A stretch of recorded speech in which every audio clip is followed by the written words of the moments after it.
현대 인간 중심주의의 위기와 영향. 역설적으로 현대 인간 중심주의는 실제보다는 기술적 사고의 손을 들어주고 말았습니다. 이러한 인간은 더 이상 자연을 타당한 규범이나 살아가는 거처로 여기지 않습니다. 인간은 자연을 아무런 전제 없이 있는 그대로 물건을 만들려는 자리와 재료로 여기며 그 결과로 어떤 일이 발생하든 관심이 없습니다. 그래서 세상의 고유한 가치가 떨어지게 됩니다.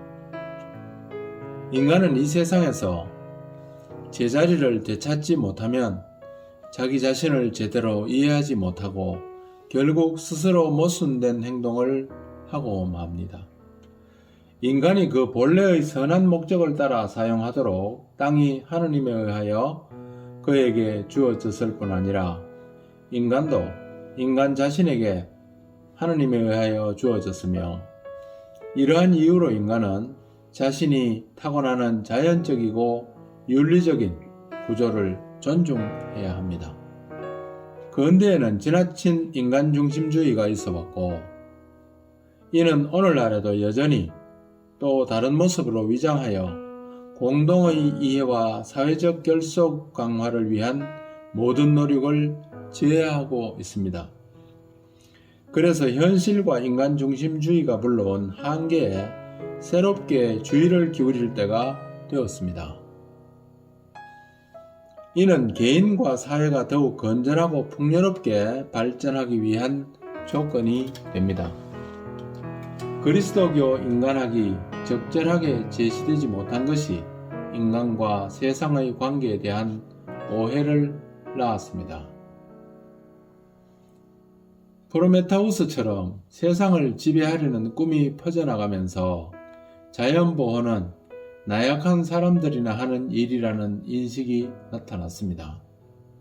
그러나 세상에 대한 우리의 지배는 책임있는 관리라는 의미로 올바르게 이해되어야 합니다. 인간이 자연에 끼친 해악과 인간의 결정이 환경에 미치는 영향을 평가하는 데에 태만한 것은 자연의 구조 안에 새겨진 메시지에 대한 무관심을 뚜렷하게 보여줄 뿐입니다. 예를 들어 현실에서 가난한 이, 인간 배아, 장애인이 지는 가치를 인식하지 못할 때 자연의 울부짖음 자체에도 귀를 기울이기가 어려워집니다. 모든 것은 서로 연결되어 있습니다. 인간이 현실에서 독립된 존재임을 선언하고 절대적 지배자를 자처하면 인간 삶의 기초 자체가 붕괴됩니다. 인간은 세계에서 하느님의 협조자로서의 역할을 수행하는 대신 부당하게 하느님의 자리에 자신을 올려놓으며, 이렇게 인간은 자연의 반항을 자극하기 때문입니다. 이러한 상황은 우리를 끊임없이 정신분열로 이끌어 왔습니다. 여기에는 다른 존재들의 고유한 가치를 부인하는 기술 지배에 대한 찬양부터 인간의 그 어떠한 특별한 가치도 인정하지 않는 반응까지 있습니다. 그러나 우리는 인간성을 강구할 수 없습니다. 인간이 새로워지지 않으면 자연과 새로운 관계를 맺을 수 없습니다. 올바른 인간학 없이는 생태론도 있을 수 없습니다. 인간이 단지 여러 존재들 가운데 하나로 우연이나 물리적인 결정론의 산물로 여겨질 때 우리의 전반적 책임의식은 약화될 것입니다.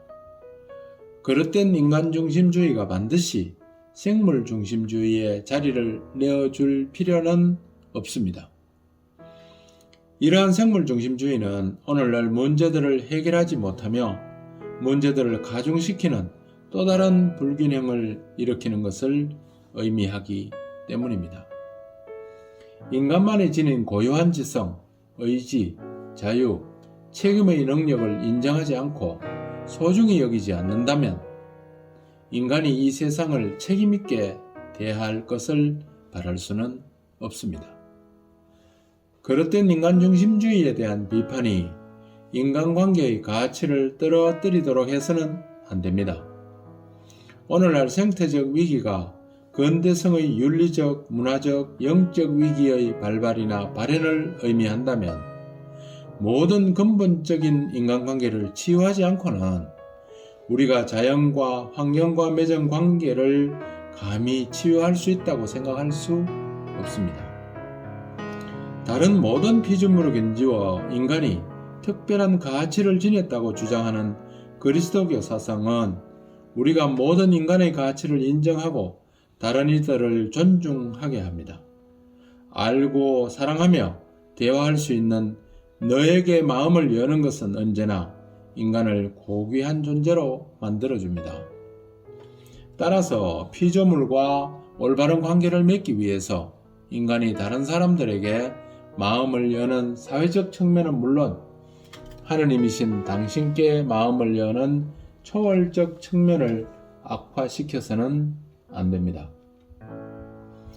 사실 인간과 환경의 관계는 인간들 사이의 관계와 하느님과 인간의 관계와 결코 분리될 수 없습니다.